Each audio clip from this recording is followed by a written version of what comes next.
Hello friends, welcome back to my channel Gyan Sankalp. तो friends, आज हम ये भारतीय और पाश्चात्य राजनीतिक सिद्धांत से रिलेटेड एमसीक्यू का पार्ट 2 करने वाले।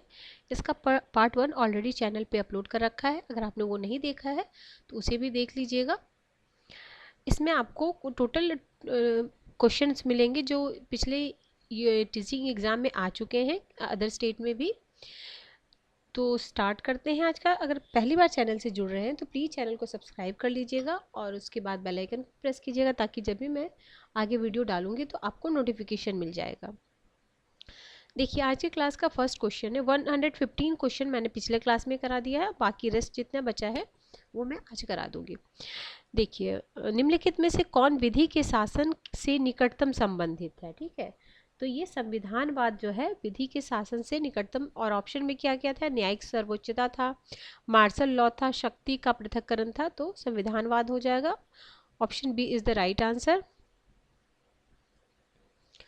अगला है, राजनीतिक विचारों के रोमन स्कूल से निम्नलिखित में से कौन संबंधित है? तो ये संबंधित है Cicero. Option number B is the right answer. अगला, दंड का प्रतीकात्मक सिद्धांत आधारित है। तो ये बदले के सिद्धांत पे, ठीक है। तो दंड का प्रतीकात्मक या प्रतिशोधात्मक सिद्धांत बदले लेने की सिद्धांत पर आधारित है। इस सिद्धांत में दंड का उद्देश्य अपराधी से अपराध का बदला लेना। इस सिद्धांत का आधार जैसे को तैसा, आंख के बदले आंख, दांत के बदले दांत वाला विचार है। अब इसके अलावा अन्य तथ्य क्या है? प्राचीन काल में दंड के इसी सिद्धांत को मान्यता दी गई थी। कांट और हीगल ने इस सिद्धांत का समर्थन करते हुए दंड को अपराधी के लिए निषेधात्मक उपहार कहा है। दंड के अन्य सिद्धांत निर्वर्तन सिद्धांत, सुधारात्मक सिद्धांत तथा आदर्शात्मक सिद्धांत। सबसे श्रेष्ठ और व्यावहारिक दंड व्यवस्था वह होती है जिसके अंतर्गत प्रतिरोध, निरोध और सुधार तीनों ही उचित और संतुलित व्यवस्था हो। नेक्स्ट क्वेश्चन, जहां कानून नहीं वहां स्वतंत्रता नहीं। ये लॉक का फेमस कोटेशन है, जहां कानून नहीं वहां स्वतंत्रता नहीं। आगे देखिए, कुछ महत्वपूर्ण तथ्य हैं, उनको हम देख लेते हैं। हॉब्स ने स्वतंत्रता को कानून को मौन माना है, ठीक है। मिल ने व्यक्ति की स्वतंत्रता में केवल राज्य का ही नहीं बल्कि समाज, जनमत और रीति रिवाज का हस्तक्षेप भी अनुचित माना है। मिल के अनुसार व्यक्ति स्वयं पर, अपने शरीर और मन पर संप्रभु है। अगला वही क्वेश्चन है लॉक का, जहां कानून नहीं वहां स्वतंत्रता, जहां कानून नहीं वहां स्वतंत्रता। देखो कितनी बार मल्टीपल टाइम रिपीट क्वेश्चन किया गया है ये। हाँ, ये वाला इंपॉर्टेंट है। देखिए, कानून सामाजिक आचरण का नियमन करने वाले नियमों का समूह है। क्या है कानून? क्या है? सामाजिक आचरण के नियमन करने वाले नियमों का समूह है। ये डिग्री बोले हैं, ठीक है। ये आपका यूपी पीजीटी 2021 अभी जो रिसेंट में एग्जाम हुआ था उसमें आया हुआ ये क्वेश्चन है, ठीक है। देखिए, देखिए, कानून को परिभाषित करते हुए डिग्बी ने कहा, कानून सामाजिक आचरण और नियमन करने वाले नियमों का समूह है। गैटिल, ये इंपॉर्टेंट है, गैटिल के अनुसार कानून प्रतिष्ठित विचारों एवं आदतों के उस भाग को कहते हैं जिनको शासन की सत्ता और शक्ति का सामर्थ्य सामान्य नियमों के रूप में प्राप्त हो चुका हो। और ये तो ऑस्टिन का आपने कई बार देखा, संप्रभु का समादेश या संप्रभु का आदेशी कानून है, ये तो कई बार। तो ये वाला भी इंपॉर्टेंट, आप लिख लीजिए गैटिल का। अगला, निम्नलिखित कथनों में कौन सा सही है? तो लॉक ने सरकार और राज्य में विभेद किया है। उन्होंने दो समझौते की बात कही है, तो राज्य और सरकार में उसको सबसे पहले अंतर करने वाली यही है लॉक। लॉक ने समाज एवं सरकार में भेद किया। लॉक के अनुसार समाज की स्थापना एक सामाजिक प्रक्रिया है, सामाजिक जीवन के अस्तित्व का मूल कारण है, जबकि सरकार की स्थापना निश्चित उद्देश्य की पूर्ति हेतु की जाती है। लॉक के अनुसार सरकार भंग हो सकती है पर समाज छिन्न भिन्न नहीं हो सकता है, ठीक है। अगला, निम्नलिखित विचार किसने दिया है? राज्य विधि का नहीं वरन विधि राज्य का निर्माण करता है, ठीक है, क्रैब। अगला है, ये भी इंपॉर्टेंट है, क्या है? राज्य विधि का नहीं वरन विधि राज्य का निर्माण करता है। अगला है यह राज्य नहीं जो विधि का सृजन करता है, वरन यह विधि है जो राज्य को सृजित करता है। ये क्रैब का है। अगला, कानून राज्य का पूर्ववर्ती और राज्य से ऊपर है, यह किसने कहा है? ये डिग्वी। Option A is the right answer. आगे है, कानून नियमों का वह समूह है जिसे राज्य मान्यता देता है और न्याय व्यवस्था के प्रशासन में लागू करता है। तो इसका हो जाएगा Salmond. Option B is the right answer.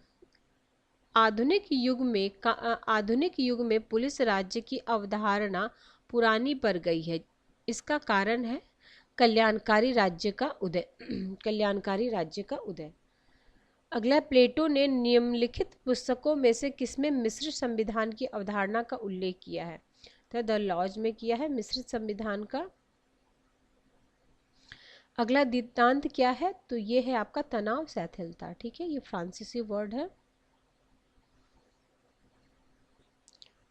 देखिए, दितांत एक फ्रांसीसी शब्द है जिसका अर्थ तनाव में कमी या शिथिलता है। दितांत का अर्थ कदापि यह नहीं कि महाशक्तियों के वैचारिक या अन्य प्रकार के मतभेद समाप्त हो गए।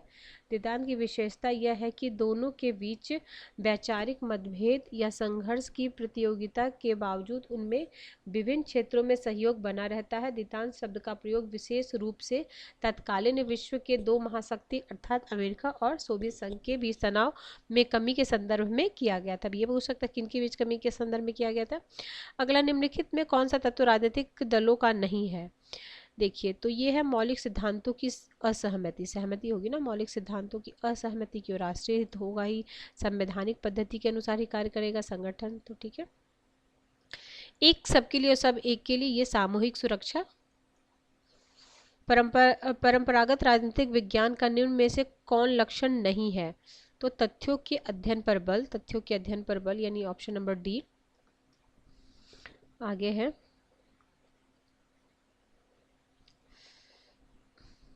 प्रभाव की एक विशेषता नहीं है तो उसे देखा जा सकता है। तो प्रभाव को क्या फील किया जा सकता है ना, तो यही विशेषता नहीं, उसे देखा नहीं जा सकता, उसे महसूस किया जा सकता। इसमें द्विसंबंध होता है प्रभाव में। निम्नलिखित में कौन द्विदल पद्धति का एक लाभ नहीं है? तो निर्वाचन की पसंद का सरलीकरण।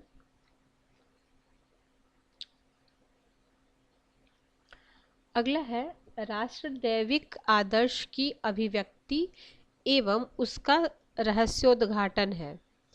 तो ये है अरविंदो का।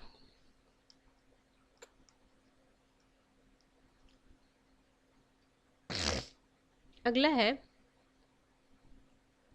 किसके अनुसार आक्रामक राष्ट्रवाद के 4 प्रमुख तत्व थे?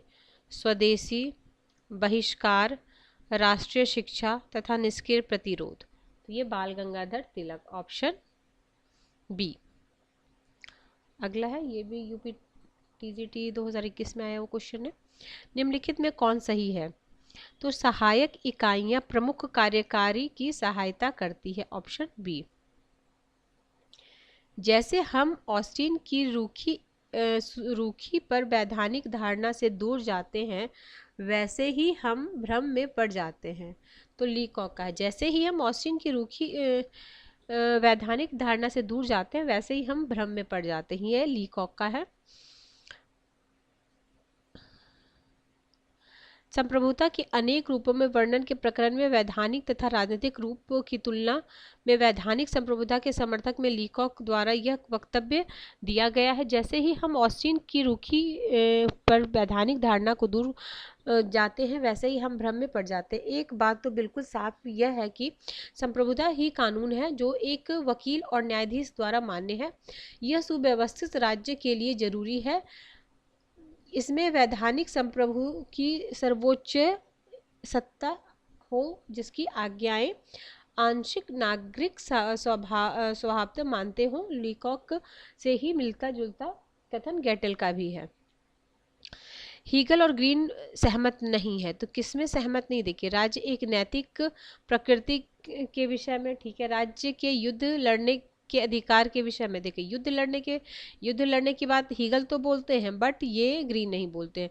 तो ये तो सेकंड हो, राज्य द्वारा व्यक्ति के निरोध के विषय, इच्छा को राज्य का आधार मानने के विषय में। देखिए इच्छा की बात ये करते हैं और युद्ध की बात ये करते हैं, तो दोनों सहमत नहीं है, तो यानी आपका सेकंड और फोर्थ आंसर होना चाहिए। ऑप्शन देखते हैं हम, ऑप्शन सी सेकंड और थर्ड ना, सॉरी मिस्टेक, थर्ड होगा ना ये, फोर्थ। अच्छा, व्यक्ति द्वारा राज्य के विरोध के विषय में नहीं, ठीक है, ये यानी सेकंड और थर्ड है।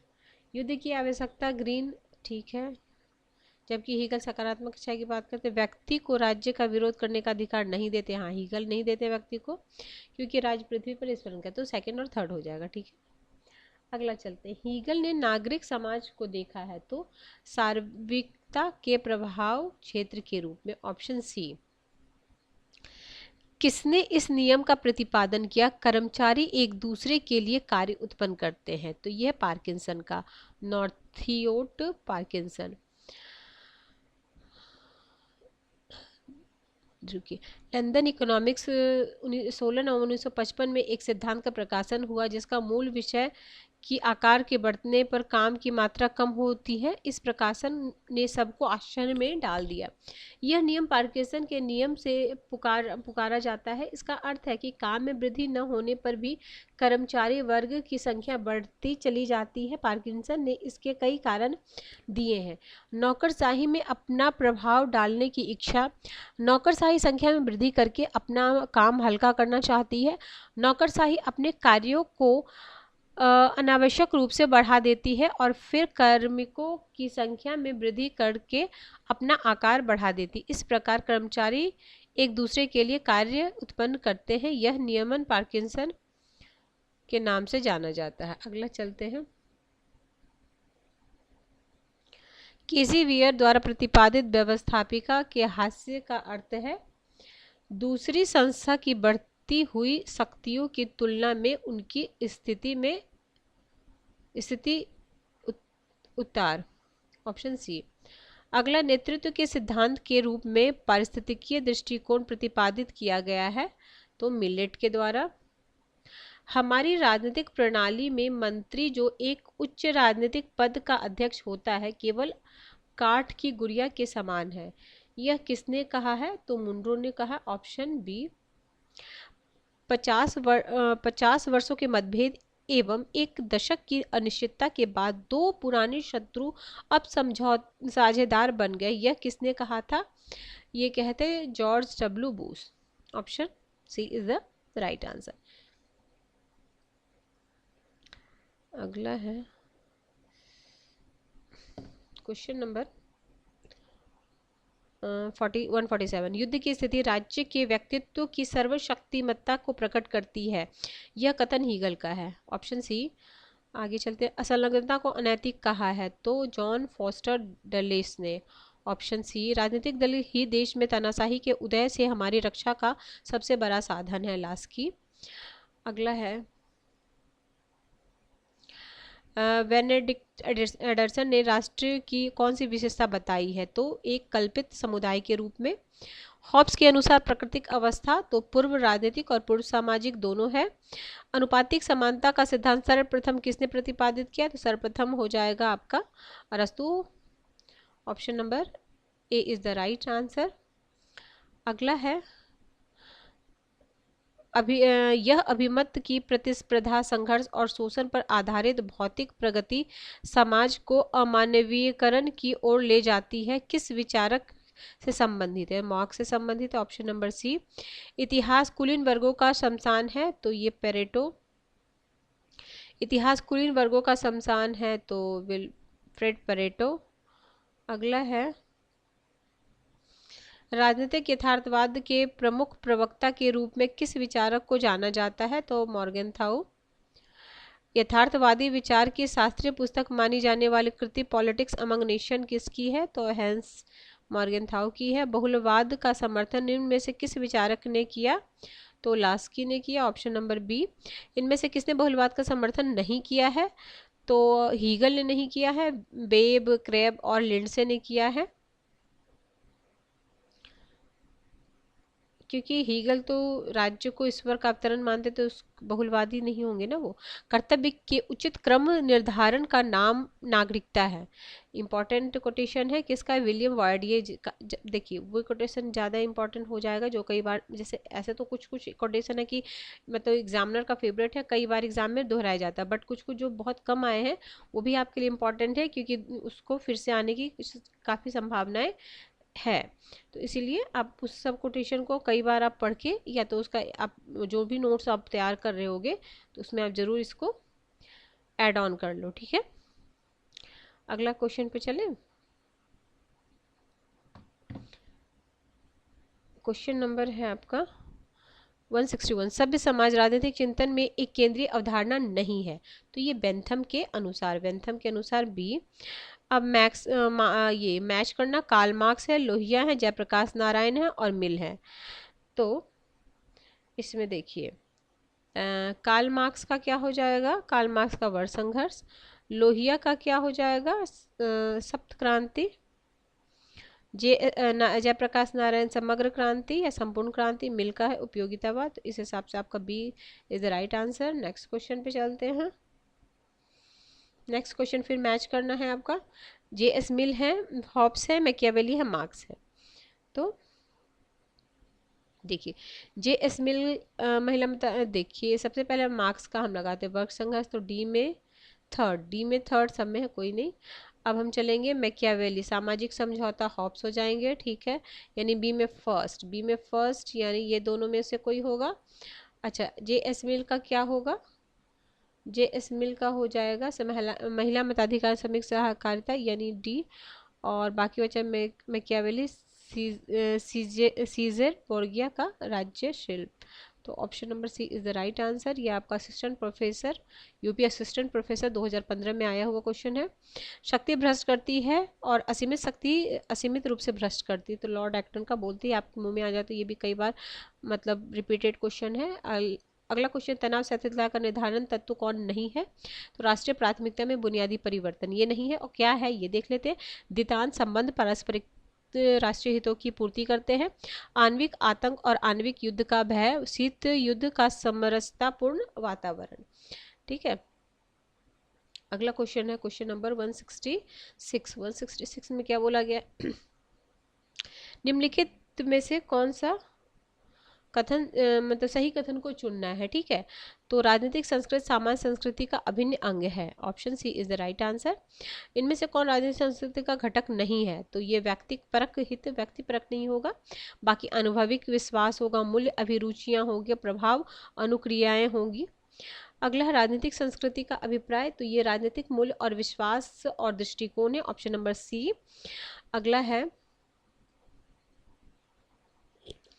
अगला क्वेश्चन है आपका, लुसियन पाई ने राजनीतिक विकास की 3 सामान्य लक्षण बताई है। तो समानता, क्षमता और विशिष्टीकरण, इसी को विभेदीकरण भी रहेगा। तो option number A is the right answer. अगला क्वेश्चन है, राजनीतिक समाजीकरण के संबंध में निम्नलिखित में से कौन सा एक सही है। तो यह एक निरंतर प्रक्रिया है, ठीक है। Option number A is the right answer. इनमें से कौन राजनीतिक व्यवस्था का लक्षण नहीं है। तो राजनीतिक व्यवस्था के अंग एक दूसरे पर निर्भर नहीं होते हैं। तो ये नहीं है ए।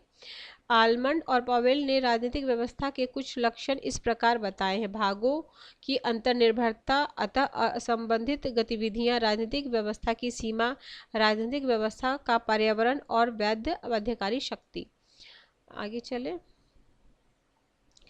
अगला है क्वेश्चन नंबर आपका 172। डेविड स्टर्न के आगत निर्गत विश्लेषण के चर क्या हैं। तो ये है उपयुक्त सभी है, मांग है, समर्थन है और पुनर्निवेश फीडबैक।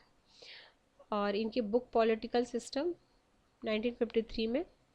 अगला, किसने परिभाषित किया कि राजनीतिक संस्कृति किसी राज्य व्यवस्था के सदस्यों में राजनीतिक के प्रति व्यक्तिगत अभिवृत्तियों और दिग्विन्यासों का प्रतिदर्शन है। तो ये आलमंड और पावेल ने कहा है राजनीतिक संस्कृति के बारे में। अगले इनमें कौन राजनीतिक विज्ञान राजनीतिक दर्शन सिद्धांत का प्रमुख उन्नायक है। तो ये है लियो स्ट्रॉस, ठीक है। अगला है क्वेश्चन गुट तंत्र के लौह नियम का प्रतिपादन किसने किया है? तो रॉबर्ट मिचेल्स ने किया है, ऑप्शन नंबर ए। अगला है पेरेटो की पुस्तक द माइंड एंड सोसाइटी, इसमें अपना प्रमुख सिद्धांत सर्कुलेशन ऑफ एलिट दिया है। मोस्का ने अपनी पुस्तक द रूलिंग क्लास में स्वतंत्र चुनावों की व्यवस्था को झूठी परिकल्पना कहा है। मंत्रिमंडलीय उत्तरदायित्व के लबांदे नौकरशाही पनपती है, यह कथन किसका है? ये रैमजे म्योर का है, option number A is the right answer. अगला है 177 तटस्थता राज्यों की वह अवस्था है जिसमें युद्ध के समय वे इस संघर्ष में भाग नहीं लेते और दोनों युद्धरत पक्षों में अपना शांतिपूर्ण संपर्क बनाए रखते हैं। तो ये कथन आपका है लॉरेंस का। अगला चलते हैं 178। 178 में है, देखिए, लॉरेंस तटस्थता राज्यों की वह अवस्था जिसमें युद्ध समय वे इस संघर्ष में भाग नहीं लेते, दोनों युद्धोत्तर पक्षों पर से अपना शांतिपूर्ण संपर्क बनाए रखते हैं। अंतर्राष्ट्रीय कानून में तटस्थता एक ऐसी अवधारणा है जिसका संबंध केवल युद्ध की अवस्था से है।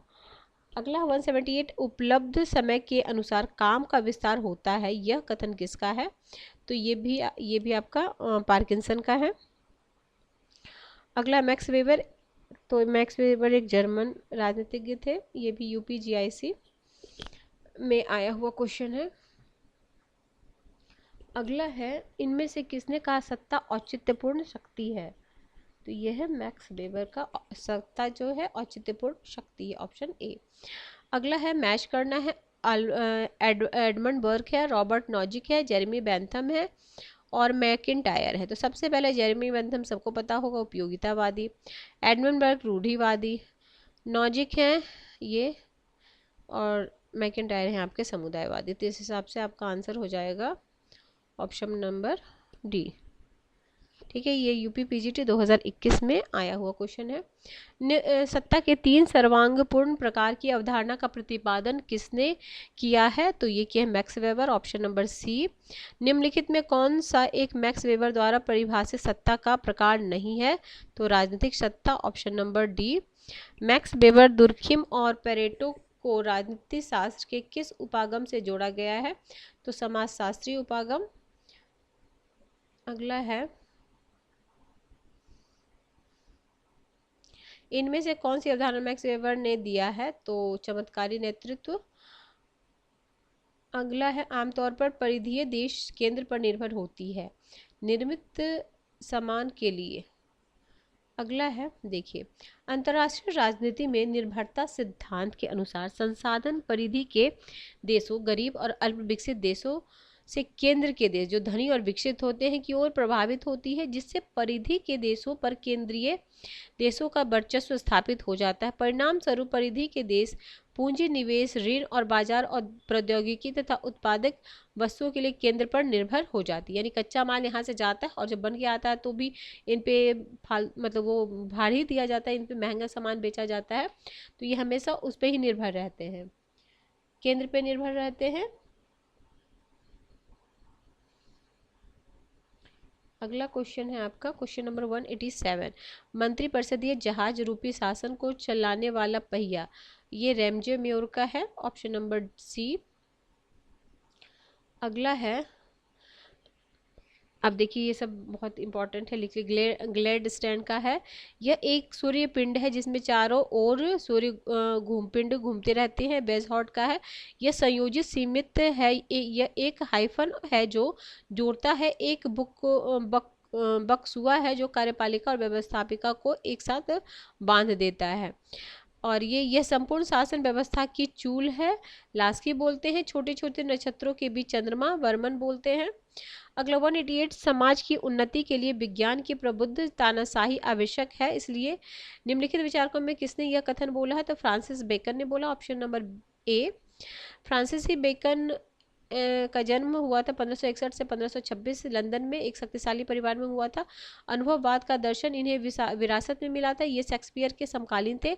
बेकन के अनुसार मनुष्य प्रकृति का एक सेवक और दुभाषीय है। इन्होंने समाज की उन्नति के लिए विज्ञान की प्रबुद्ध तानाशाही को आवश्यक बताया है।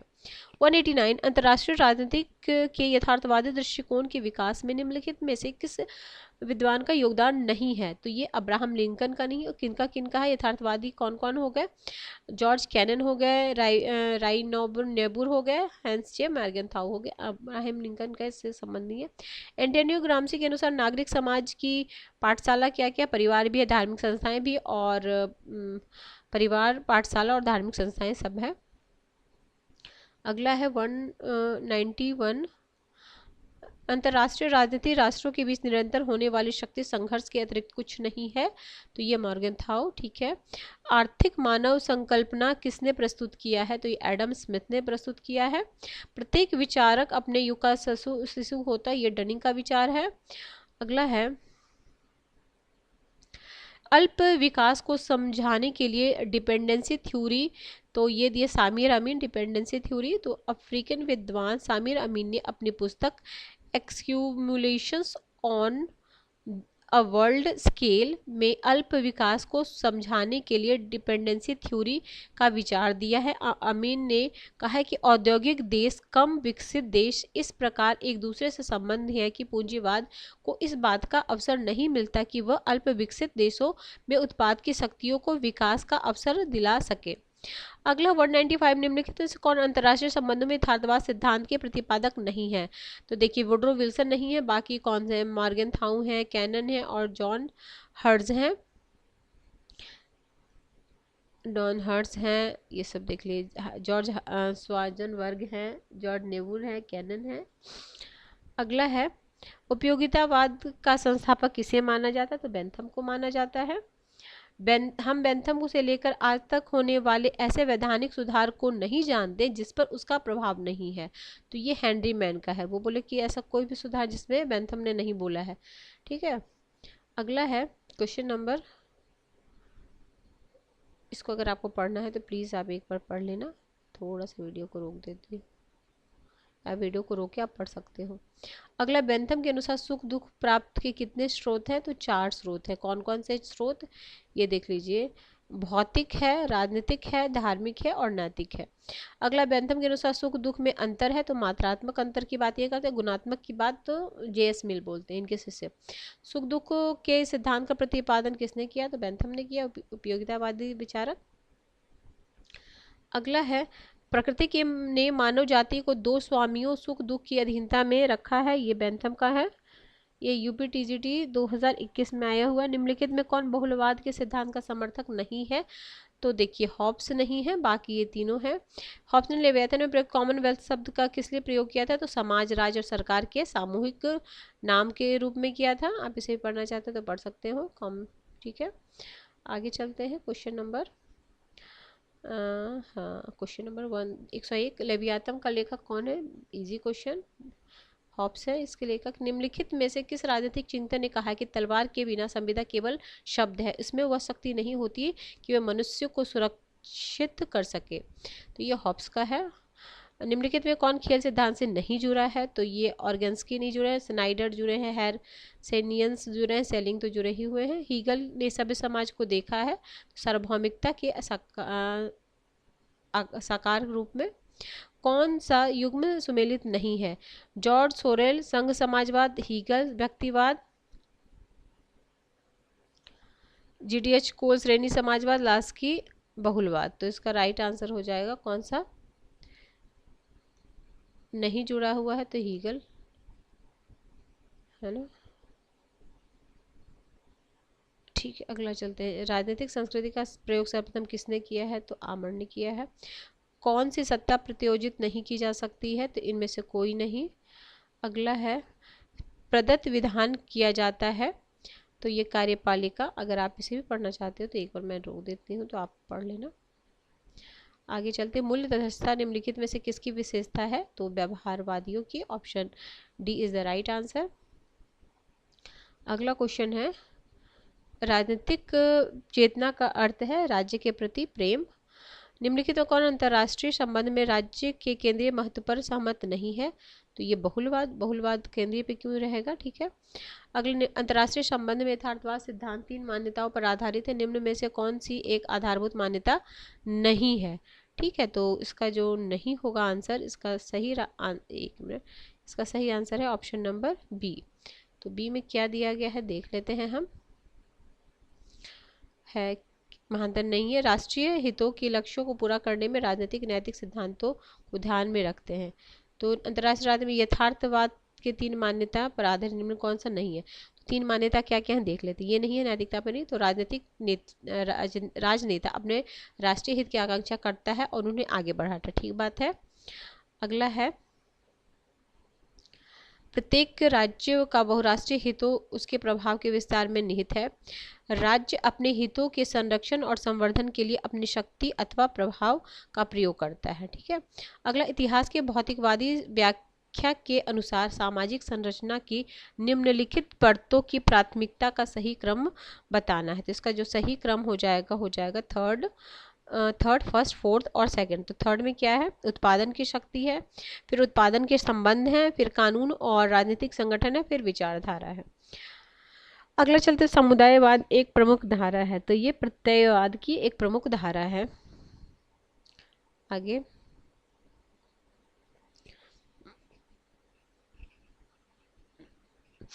किसने कहा, ईश्वर जिसने हमें जन्म दिया है, जीवन दिया, उसी के हाथ में हमें स्वतंत्रता भी देगा, उसी के साथ हमें स्वतंत्रता भी देगा। ये जेफरसन का है, ये भी 21 में आया हो, 2021 में। अगला, कौन सी विचारधारा समर्थन करती है कि तथ्य अनिवार्यता तकनीक से पूर्व है। तो ये बोलता है व्यवहारवादी, ऑप्शन नंबर ए। बहुलतावादी वकालत करते हैं तो समुदाय की स्वायत्ता पर। अगला है, अंतर्राष्ट्रीय राजनीति के वैज्ञानिक अध्ययन में उन्नत तब तक संभव नहीं है जब तक मॉर्गनथाउ का यथार्थवाद सिद्धांत प्रभावी है। तो ये है बेनो बॉसरमैन। अगला है, जीवन स्वतंत्रता और सुखानुसरण तथ्य है। तो ये अमेरिकी स्वतंत्रता की घोषणा पत्र पर, ऑप्शन नंबर ए। एक व्यवस्थापिका जो मंत्रिपरिषद के समक्ष निर्बल है तथा एक मंत्रिपरिषद जो राष्ट्रपति के समक्ष निर्बल है, किस देश की शासन व्यवस्था की विशेषता दर्शाता है। तो ये फ्रांस, ऑप्शन नंबर ए। अगला है,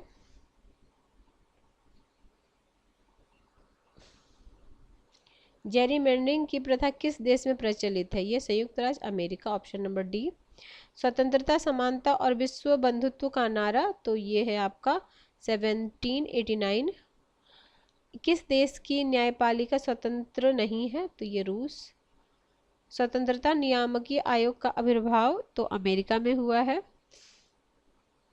अगला है, निम्नलिखित में किस देश में स्वतंत्र नियामक आयोग के जन्मस्थली माना जाता है। तो संयुक्त राज्य अमेरिका। संयुक्त राज्य अमेरिका में शासन की शीर्ष विहीन शाखा और कांग्रेस की भुजा किसे कहा जाता है। तो स्वतंत्र नियामक आयोग को। संयुक्त राज्य अमेरिका की सीनेट के लिए प्रत्येक राज्य से कितने प्रतिनिधि जाते हैं। तो 2, ऑप्शन नंबर डी। अगला है,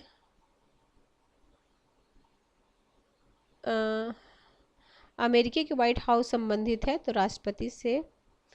अमेरिकी संविधान में बिल ऑफ राइट्स किस संशोधन द्वारा जोड़ा गया है। तो प्रथम 10 संशोधनों द्वारा, ऑप्शन नंबर डी। आज के क्लास का लास्ट ही क्वेश्चन होगा ये। सैनिक औद्योगिक संकुल किसके द्वारा प्रयुक्त होने के पश्चात व्यापक प्रयोग में लाया जाने लगा। तो ये है आपका Eisenhower, option number A is the right answer. ठीक है फ्रेंड्स, इसमें 233 क्वेश्चन थे जो हमने कर लिया। नेक्स्ट क्लास में मैं और भी क्वेश्चन लेके आऊँगी। इसके अलावा मैं मॉडल पेपर भी आपकी यूपी टीजीटी पीजीटी के लिए लेके आई हूँ, पॉलिटिकल साइंस हिस्ट्री के, वो भी आप देख सकते हो। तो ठीक है फ्रेंड्स, मिलते हैं हम नेक्स्ट वीडियो में। अगर किसी वजह से ये चैनल हेल्प कर रहा है प्रिपरेशन में तो जरूर चैनल को सब्सक्राइब कर ले, और सब्सक्राइब करें तो बेल आइकन को भी प्रेस कीजिएगा ताकि जब भी मैं वीडियो आगे डालूंगी तो आपको नोटिफिकेशन मिल जाएगा। मिलते हैं हम नेक्स्ट वीडियो में, टिल देन बाय बाय।